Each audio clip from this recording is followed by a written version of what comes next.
pagi, kembali kita berjumpa dalam renungan harian pagi, di mana firman Tuhan hari ini untuk memotivasi kita dan memberikan semangat hidup di dalam beraktivitas. Sebelumnya mari kita satukan hati, kita berdoa. Bapa di surga, penuh kasih karunia, kami adalah orang-orang yang lemah dan tidak berdaya. Kami senantiasa penuh dengan pelanggaran dan dosa. Kiranya Tuhan mau ampuni kami, memberikan kepada kami hikmat lewat renungan harian pagi hari ini, sehingga firman Tuhan hidup di dalam hati kami. Bekerja ya Bapa, sebab firman Tuhan adalah pelita bagi jalan kami dan terang bagi kaki kami. Kami mau berjalan dalam terang Tuhan, urapi kami ya Bapa. Amin. Firman Tuhan sebagai renungan kita pada pagi hari ini diambil dari kitab 1 Yohanes 3 ayat 18. Begini firman Tuhan. Anak-anakku, marilah kita mengasihi bukan dengan perkataan atau dengan lidah, tetapi dengan perbuatan dan dalam kebenaran. Demikian firman Tuhan. Bapak Ibu jemaat yang dikasihi Tuhan Yesus Kristus, seperti judul perikop kita pada hari ini adalah kasih terhadap saudara sebagai tanda hidup baru. Seperti inilah yang diinginkan Tuhan bagi kita pada hari ini untuk kita melakukan dan mempraktekkannya dalam hidup kita. Pernahkah kita, saudaraku, mendengar bahwa di antara sesama saudara kandung tidak berhubungan baik atau menjauh di antara satu dengan yang lain? Bisa jadi berbagai faktor. Contohnya bisa saja persoalan-persoalan yang sudah larut, sudah berlanjut dari nenek moyang terdahulu sampai kepada keturunan sekarang dan belum ada pemulihan. Bisa juga karena harta atau warisan atau juga karena kesenjangan sosial. Inilah faktor-faktor penyebab saudara kandung atau saudara sepupu atau di antara saudara keturunan yang bisa semakin menjauh. Inilah awal dari surat Paulus kepada jemaat agar mereka mengasihi dengan perbuatan, tidak hanya dengan perkataan atau secara lip service atau hanya dengan perkataan bibir saja. Bukan dengan perkataan. Memang kasih sekedar lip service tentu saja tidak bermanfaat. Bahkan cenderung bisa menipu atau mengiming-iming seseorang. Kasih harus benar-benar diwujudkan dalam perbuatan. Sebab kasih adalah kata kerja. Oleh karena itu harus dikerjakan, harus dilakukan, dan harus diwujudkan dalam kehidupan kita. Seberapa besarkah atau seberapa berhargakah kasih yang tulus? Dikatakan di 1 Korintus 13 ayat 13, demikianlah tinggal ketiga hal ini, yaitu iman, pengharapan, dan kasih, dan yang paling besar di antaranya ialah kasih. Saudaraku, jika kita menunjukkan kasih, orang-orang jadi bisa mengenali kita, siapa sesungguhnya kita. Apakah kita benar-benar adalah anak-anak Tuhan yang sudah dibasuh menjadi manusia baru, ataukah kita masih tetap menjadi anak-anak dunia? Paulus mengatakan dalam 1 Korintus 13 ayat 2, sekalipun aku mempunyai karunia untuk bernubuat, dan aku mengetahui segala rahasia dan memiliki seluruh pengetahuan, dan sekalipun aku memiliki iman yang sempurna untuk memindahkan gunung, tetapi jika aku tidak mempunyai kasih, aku sama sekali tidak berguna. Lalu bagaimanakah cara kita mengasihi saudara kita seperti kita mengasihi Tuhan?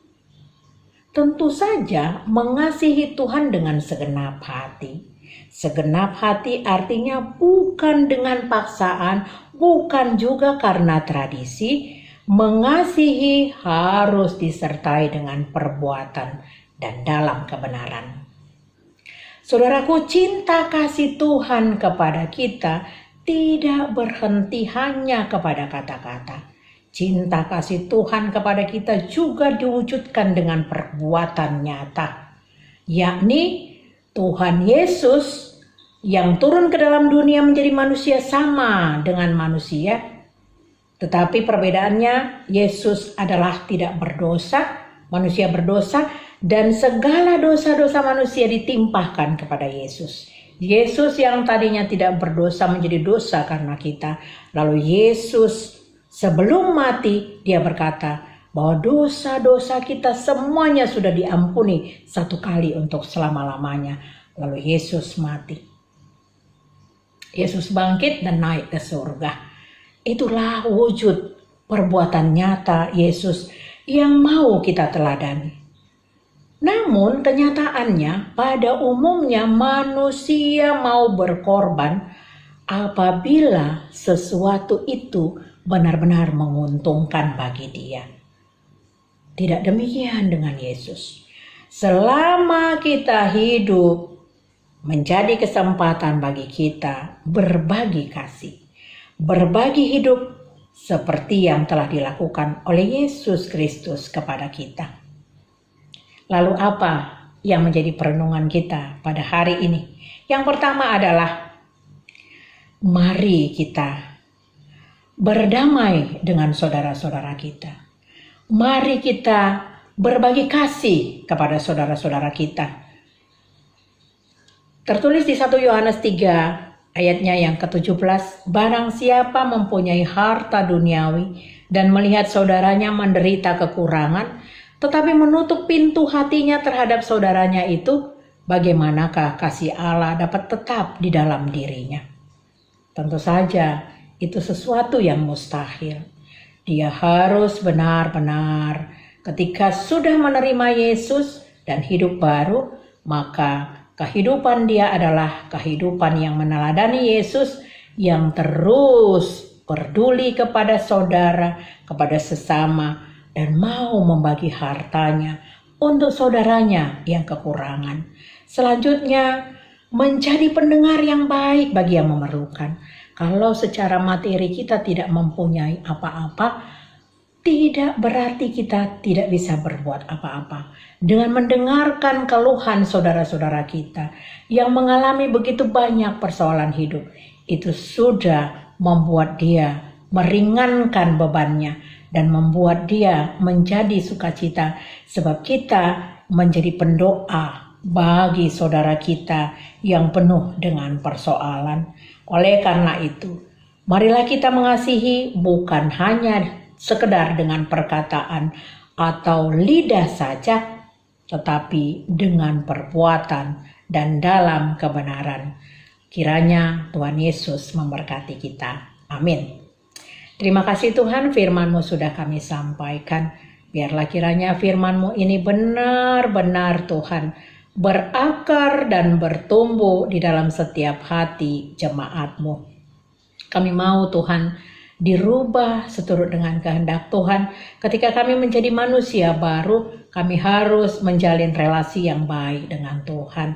Kami berserah ke dalam tangan Tuhan untuk seluruh hamba-hamba Tuhan yang melayani. Berikan hati yang setia dan tulus melayani Tuhan, dan roh keberanian untuk terus melayani dengan sungguh-sungguh. Berkati para jemaat-Mu ya Bapa, agar jemaat dengan haus dan rindu untuk mendengarkan firman sebagai pedoman dalam hidup kami. Kami berdoa bagi saudara-saudara kami yang sakit, Tuhan sembuhkan. Saudara kami yang sedang berduka, Tuhan hibur. Saudara kami yang membutuhkan pekerjaan, Tuhan bukakan tingkap-tingkap pekerjaan. Saudara kami yang merindukan keturunan, dengarlah doanya dan kabulkanlah ya Bapa. Berilah mereka keturunan tepat pada waktu Tuhan. Pemuda-pemuda gereja yang sedang mencari pasangan hidup, bukalah pintu hati masing-masing untuk mereka boleh mendekat dan mendapatkan yang seiman seturut dengan kehendak Tuhan. Kami menyerahkan bangsa dan negara kami dan Presiden kami juga seluruh jajaran pemerintah daerah agar bekerja sungguh-sungguh untuk mensejahterakan bangsa kami. Berkatilah bangsa kami ya Bapa, agar bangsa kami dipenuhi oleh orang-orang yang terus berdoa di dalam kasih-Mu. Terima kasih Bapa, di dalam nama anak-Mu Tuhan Yesus Kristus kami berdoa. Amin.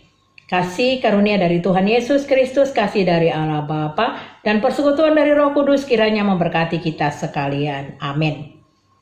Selamat beraktivitas, Tuhan Yesus memberkati.